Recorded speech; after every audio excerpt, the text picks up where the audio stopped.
안녕하세요. 토요미스테리 디바달리아입니다. 여러분 모르셨을 텐데 사실 제 고향이 대구입니다.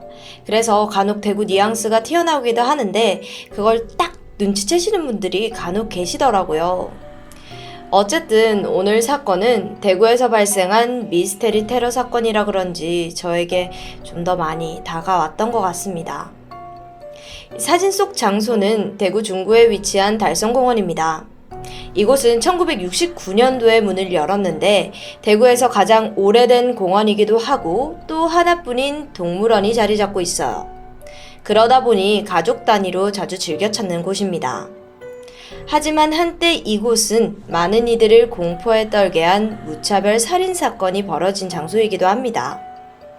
시간은 2004년 9월 19일 오후 5시. 63살의 남성 전 씨가 달성공원 물개 사육상 뒤편을 거닐고 있던 중 순간 낯익은 물체 하나를 발견합니다.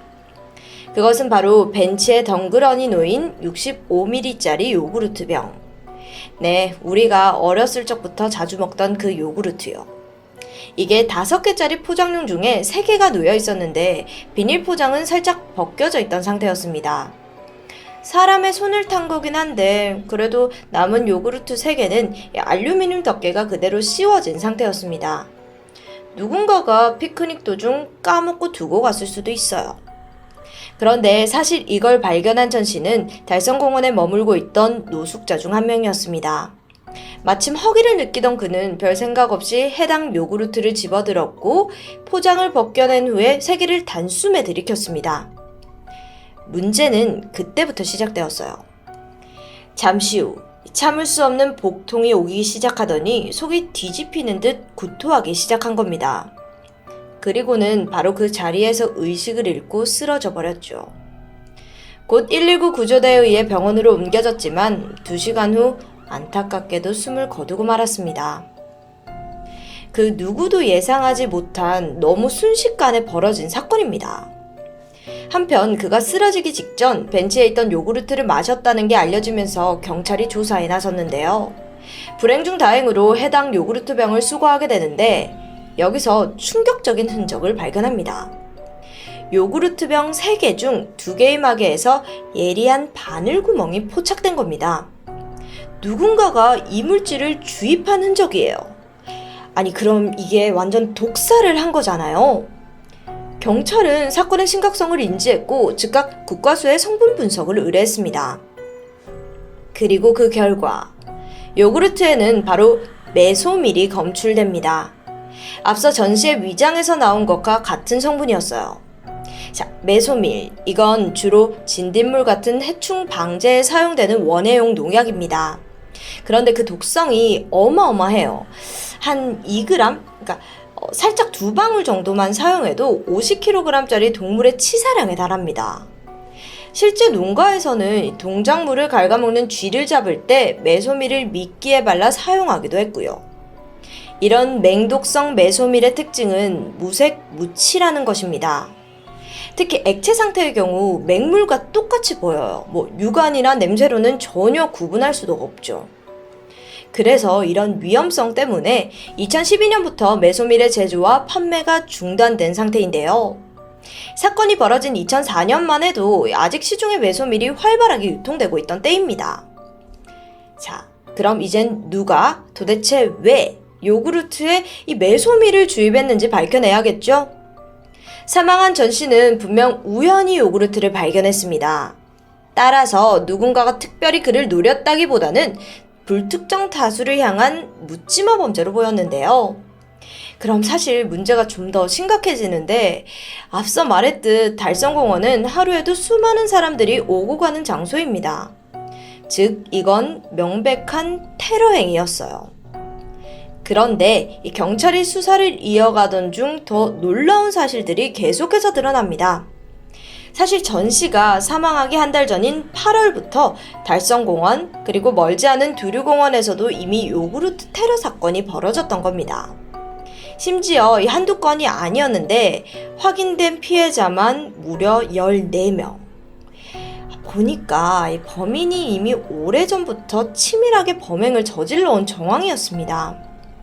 아니, 그런데 경찰은 왜 지금껏 수사를 시작하지 않은 걸까요? 그 이유는 단도직입적으로 전 씨를 제외한 나머지 14명의 피해자들은 사망하지 않았기 때문입니다. 첫 번째 피해자는 지난 8월 11일 역시 같은 달성공원에서 벌어졌습니다. 54살의 여성 정 씨가 우연히 비석 앞에서 요구르트를 발견했고 이후 4병을 마셨는데 의식불명에 빠진 사건이었습니다. 그리고 바로 그 다음 날에는 원숭이 우리 앞 벤치에서 10살의 이군과 3살의 이양이 또다시 요구르트를 발견합니다. 아이들은 한 병씩 나눠 마시게 되는데 즉시 구토 증세를 보였어요. 당시 경찰은 사건을 접수하긴 했지만 생명에는 지장이 없었다는 이유로 이걸 단순 식중독 사고로 여겼습니다. 근데 앞서 이 정 씨의 경우에는 현장에서 쓰러진 후 약 17일간 입원 치료를 받을 정도로 상태가 위중했습니다. 그런데도 경찰은 증거를 수집하지 않았다는 건데요. 그 사이 범인은 활기를 쳤습니다. 8월 21일과 9월 5일 그리고 9월 9일까지 달성공원에만 연달아 6명의 피해자가 발생했습니다. 같은 달인 9월 9일에는 달성공원에서 4km 정도 떨어진 두류공원에서도 피해자가 생겨났는데요. 환경미화원 3분이 도서관 화장실 앞 벤치에 놓인 의문의 요구르트를 마셨다가 즉각 설사와 현기증 증세를 보였습니다. 자, 이걸 종합을 해보면 8월부터 대략 한 달간 이 달성공원에 같은 유형의 사람들을 구조하기 위해 119가 출동한 건수는 무려 5건. 이걸 왜 단순 식중독이라고 본 걸까요? 안타깝죠. 그 누구도 위험을 인지하지 못했으니까요. 그러던 9월 19일이 되고 전 씨가 사망하고 나서 탐문 조사를 하던 경찰이 그제서야 이 모든 게 독극물 요구르트 연쇄 사건임을 알아차리게 됩니다. 이후 대구 중부경찰서는 서둘러 전단팀을 꾸리고 부랴부랴 공개 수사에 나서게 됐고요. 그때 전단지 10만 장을 배포하고 결정적인 제보를 한 사람에게는 2천만 원의 보상금까지 내걸었습니다. 이후에 80건 이상의 제보 전화가 들어오긴 했지만 그렇다 할 성과는 없었죠. 그런데 여기서 궁금증이 들어요. 앞선 피해자들과 달리 유독 전 씨만 목숨을 잃은 이유 궁금하지 않으세요? 경찰 추정에 따르면 그날 전 씨가 메소밀이 든 요구르트 2병을 연달아 마시면서 운이 나쁘게도 치사량을 넘긴 것으로 보고 있습니다. 물론 범인이 애초에 요구르트 한 병당 치사량을 계산했는지 아닌지는 알 수 없습니다. 혹은 앞서 자신의 계획이 계속해서 성공하니까 좀 더 대범해진 범인이 더 많은 양의 메소밀을 넣었을 수도 있죠.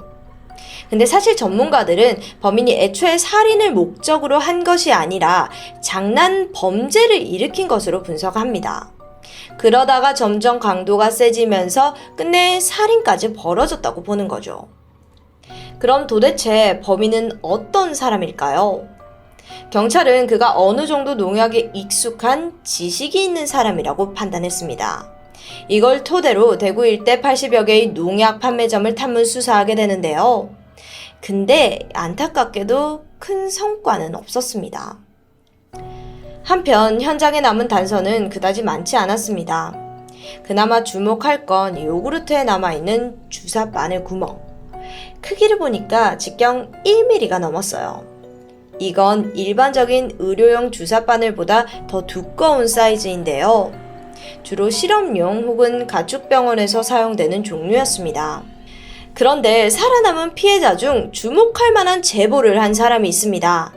그녀는 76살의 여성 김씨인데 지난 9월 9일 지인 2명과 함께 달성공원 곰사육장 인근을 지나고 있었습니다. 이때 한 벤치에 50대로 보이는 남녀 2명이 앉아 있었거든요.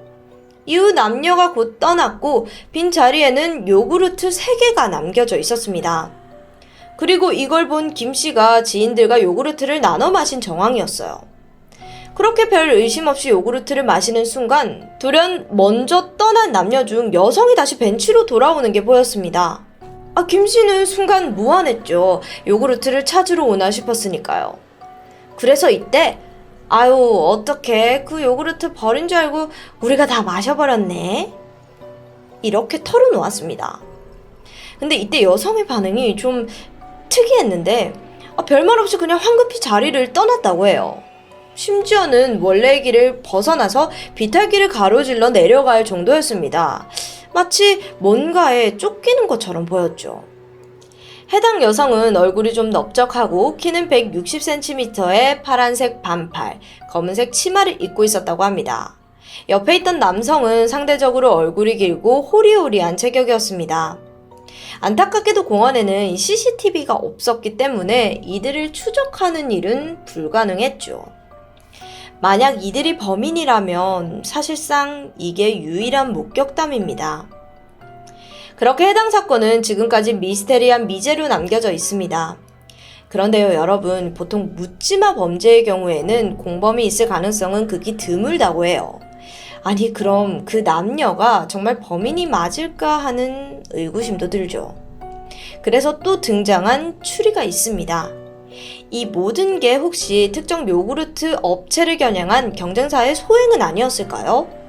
실제로 독이 든 요구르트는 모두 같은 브랜드 제품입니다.